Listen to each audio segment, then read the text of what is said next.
बिलग्रामी। तो सफीपुर में कुछ वहाँ के अफगानिस्तान के कुछ लोग आए, कहने लगे कि हमारे अफगानिस्तान में ऐसे सादात होते हैं, ऐसे सादात होते हैं, ऐसे सैयद होते हैं। तो सफीपुर के जो बुजुर्ग थे हज़रत शेख सफ़ी अलैहि रहमतुल रिज़वान, उन्होंने कहा हमारे हिंदुस्तान में भी ओरिजिनल सैयद है।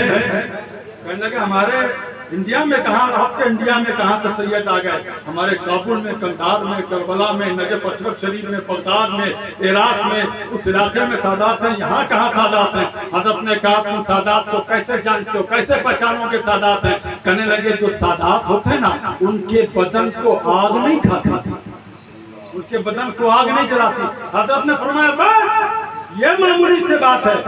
उसी खानकाह में हज़रत सैयद ताहा बिलग्रामी मौजूद थे। मोहब्बत से बोलो।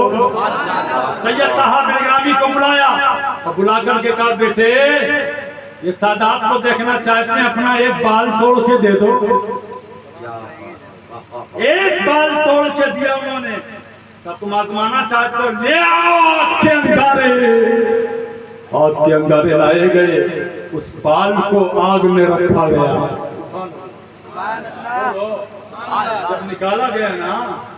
जब निकाला गया ना तो बिल्कुल बर्फ से ज्यादा ठंडा था, आग का असर न हुआ था। सादा वहां के खान पठान लोग कदमों में गिर गए और कहा कि यकीनन बिलग्राम के सादात ओरिजिनल सैयद है। आज दुनिया में बड़े बड़े बहुत सारे लोगों पे उंगलियां उठा दी गई उनकी सियादत पे, लेकिन आज तक कोई माई का लाल ऐसा नहीं हुआ है जो बिलग्राम के सादात पर उंगली उठा सके। वो सादात है। अल्लाह की इज्जत की कसम, मदीने शरीफ की बात सुन लो, मेरी तकरीर खत्म हो रही है। मुसलमानों अपना किरदार सुधारो यार, दूसरों की बहन बेटियों को तकना बंद करो। तुमको तकना है तो फिर मदीने का रास्ता देखो, तुमको देखना है, ख्वाहिश रखना है तो फिर दुआ करो, मौला उसी रुखे बद्दुहा को दिखा दे जिसका उम्मती बनाया है, उसी मुस्तफा को दिखा दे। दुआ किया करो, रात में सो जाओ ना तो दुआ किया करो।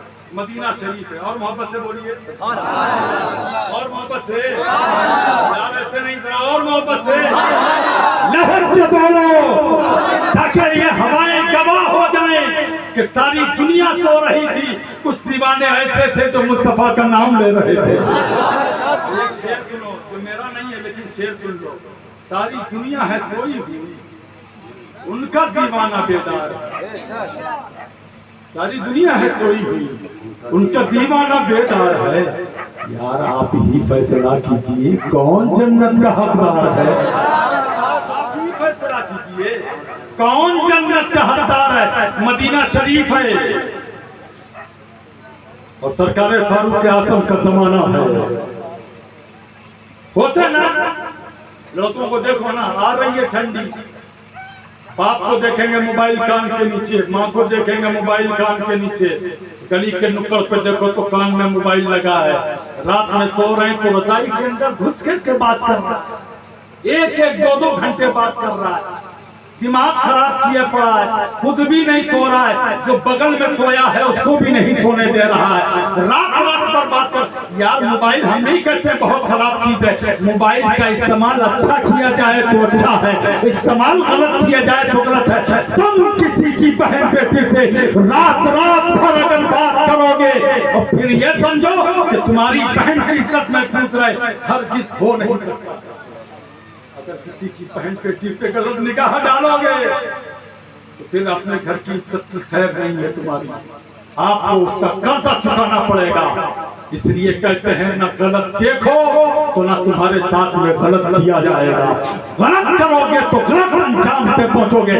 हजारों लोगों को मैंने देखा है जिन्होंने ऐसी हरकतें की हैं, उनकी इज्जतें उछल गई हैं। मदीना शरीफ है ना, आज तो इश्क करने वाले हैं, कोई कह देता है कि हम तुम्हारे लिए जान दे सकते हैं। और अगर शादी ना हो किसी के घर में, अगर लड़की के घर वाले राजी ना हो तो फिर वो कहता है कि हम शादी नहीं करेंगे तो दूसरे को भी नहीं करने देंगे। फिर वो लड़की की इज्जत उछालता है। मेरी बहनों, समाना बहुत नाजुक है, अपनी इज्जत की हिफाजत आपको करना है, बाप की पगड़ी आपको बचाना है।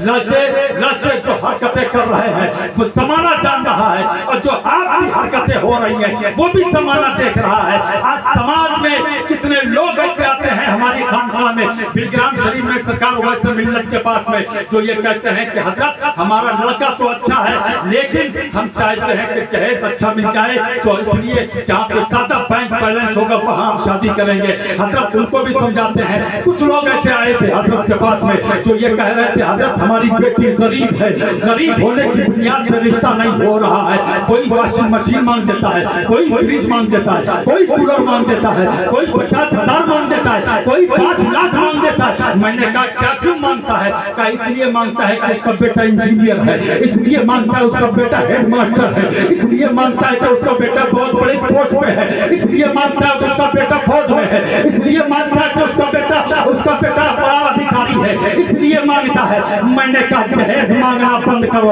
अगर जहेज मांगना बंद कर दिया जाएगा तो लड़कियां फांसी पे लटकना बंद कर देंगी। अगर जहेज मांगना बंद कर दिया जाएगा लड़कियां नदी में कूद करके जान नहीं देंगी। अगर जहेज मांगना बंद कर दिया जाएगा तो समाज में गुनाह होना मुश्किल हो जाएगा, बल्कि इस्लामी तारीख फिर से अपने आप। अगर आप दहेज मांगना बंद कर दो ना तो गरीब की बेटियां फांसी पे नहीं चढ़ेंगी। अगर आप दहेज मांगना बंद कर दो तो लड़कियों का भागना बंद हो जाएगा, लड़कियों का गैरों के साथ में जाना बंद हो जाएगा।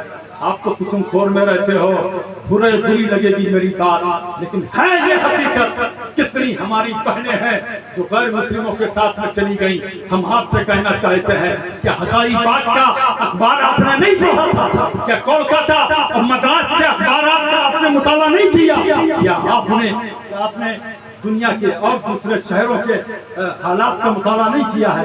लड़कियां दूसरों के साथ में भाग रही हैं। अल्लाह की कसम, नबी फरमाते हैं, मुस्तफ़ा करीम का इरशाद है कि मुस्तफ़ा करीम का इरशाद है, निकाह को इतना आसान कर दो कि गुनाह करना मुश्किल हो जाए। मतलब ये है कि कोई बेटी किसी के साथ में ना जाए, कोई बेटा किसी की बहन पे गलत निगाह ना डाले। मदीना शरीफ है, ये आखिरी जुमले मेरी तकरीर के सुनो। सरकार फारूक आज़म का जमाना, एक नौजवान ऐसा है जो एक लड़की पे आशिक हुआ। एक लड़की पे जब आशिक हुआ ना तो उसने कहा कि हम तो इससे को पाना चाहते हैं, हम इसको हासिल करना चाहते हैं। वाकया बहुत बड़ा है, बिल्कुल चंद लफ्जों में समेट रहा हूँ।